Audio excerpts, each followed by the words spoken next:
shenanigans. Oh, shenanigans. Oh, it's the Lex and X shenanigans. We in the Haunted house, so it's the Lex and X shenanigans. Oh. Shenanigans.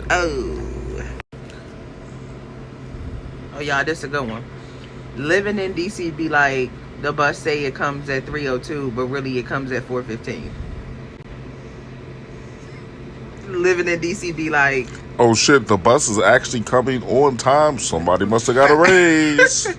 living in DC be like, so is school gonna open or nah? Never know. DC and public charter.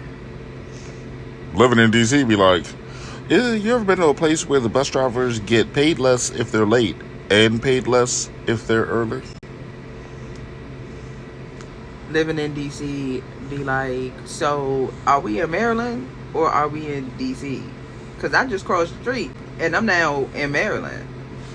Living in DC be like, where are all these Baltimoreans coming from saying that they're from the DMV? The DMV is just DC. How do you really know you're from the DMV? Part 1. You're really from the DMV if you can reach where you live by bus or metro.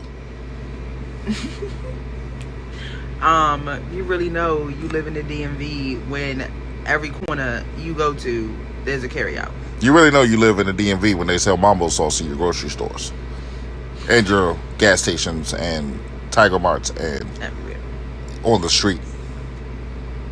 You really know you in DC when you hear people say purr. You really know you're in DC if you hear an old ass nigga like me talking about he got him a bun booski. Oh, not the bun booski. You know you in DC if you hear hey, you know, if you hear go-go music, you really know you in DC when you see the green, orange, yellow, or blue line. You really know you in DC when you've been called Champ, Slim, Mo, Joe, Yo, Young, or heard somebody say that's dead or like a mug. You really know you in DC when you go to Easter Market and think that you in a bougie area, but you really in Southeast. You really know you in DC when you pay $2,200 a month for a 1-bedroom apartment in the projects. Hey Mo, you know you really in DC when you see people driving around with all paper tags. Cause everybody